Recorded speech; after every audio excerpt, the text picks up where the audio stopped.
So welcome back. If you're new to my channel or simply not yet subscribed, my name is Brittany, and definitely make sure to hit the subscribe button. Before we dive in today, I want to remind you guys of a giveaway. You're entering to win this shirt along with a spooky boo basket. So all you have to do to enter is like this video, hit the subscribe button, and comment down below what you are going to be for Halloween, if anything. So now that you're all entered, hope you entered, we're gonna dive straight in. Now, growing up, I loved horror films.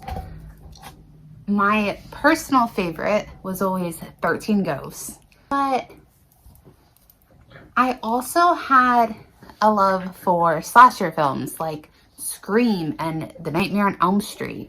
My sister is actually always really afraid of Freddy Krueger, but what if I were to tell you that these villains, these killers, were inspired by true events? As some of you may or may not know, Robert the Doll inspired Child's Play and Chucky. So I am in a different shirt and we match. She woke up and it's a different day. So she's joining me for part of it. Anyways, what if I were to tell you that both movies, Scream and A Nightmare on Elm Street, was inspired by true stories? Are you gonna tell them? Yeah, you're gonna tell them.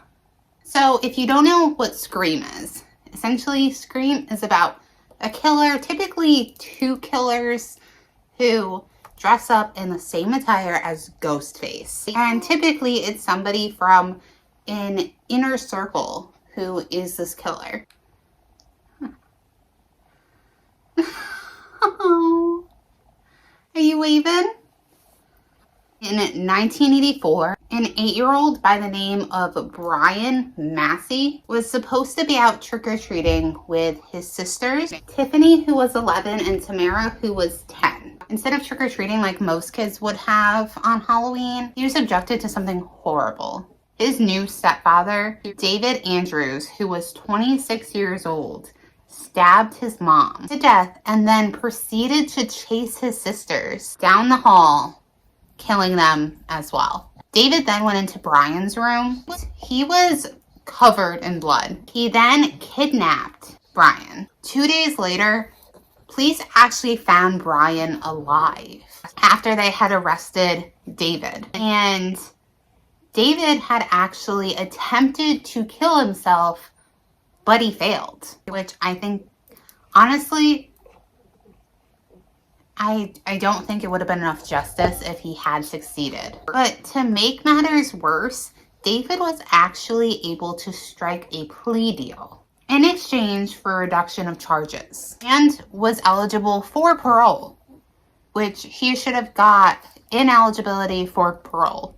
And that leads us to A Nightmare on Elm Street. So A Nightmare on Elm Street stars Freddy Krueger, who is essentially this guy that essayed these children while he was alive, and his parents, or their parents, went and burned him alive.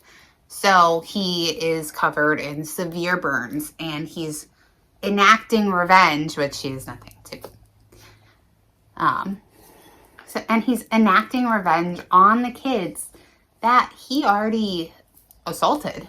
So he appears in the children's dreams, and essentially he can kill you in your dreams. This was inspired by a story of a refugee child from the Cambodian genocide who was absolutely terrified to fall asleep because he thought that he would be attacked in his dreams and never wake up. When he finally fell asleep, his parents were like, oh my gosh, like, thank goodness he's finally able to sleep, because they didn't really think too much of it. And then they heard him scream in the middle of the night. By the time they were able to get to him, he was gone. However, this wasn't an isolated incident. There were dozens of Southeastern Asian refugees that were in America and had died for unknown reasons in their sleep during the 1980s. The deaths that they couldn't figure out what was actually causing them. Were mostly among men in their 20s and 30s. From the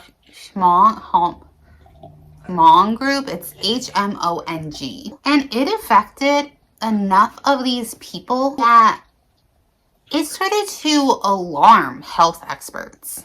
The people that were suffering were typically refugees from Laos, which was a small landlocked country in Southeast Asia. So what had happened was the Hmong minority group had been persecuted in Laos after they had been recruited by the CIA to fight North Vietnamese soldiers during the Vietnam War.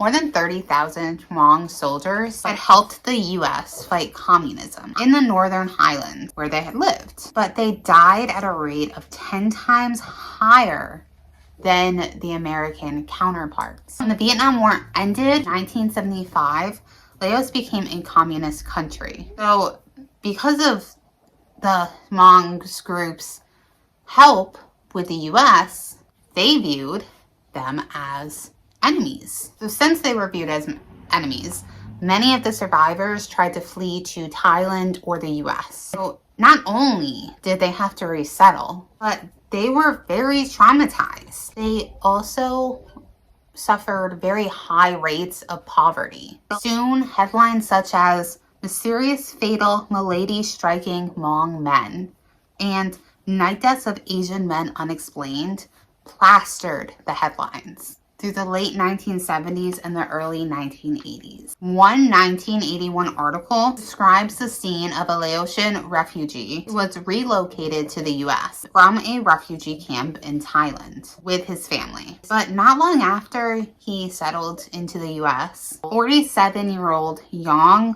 Len Tao died in his sleep with his wife beside him. He was the fourth Hmong man to die while sleeping in 9 months, and the 13th nocturnal Hmong death recorded since 1978. Now, there was no medical explanation for what was happening. A lot of people thought that the deaths were due to a chemical nerve agent of the Vietnam War would have been exposed to, but the doctors weren't so sure. Nerve gas doesn't act this way. It's that there's no evidence. And if it was nerve gas, why was it only affecting males? And why only during the night? Other Hmongs believed that they were actually being punished by the spirits of their ancestors as they had left their homeland. And even to this day, there is still no explanation for the sudden deaths of these people. It suggested that years of stress may have caused it, but they're still unsure. Let me know what you guys think about both of those and what your favorite scary movie is. Let me know in the comments down below. If you like hearing about what inspired especially horror films, let me know that as well. Make sure to like this video so I know, and I'll do more of them. Until next time, adios, bye.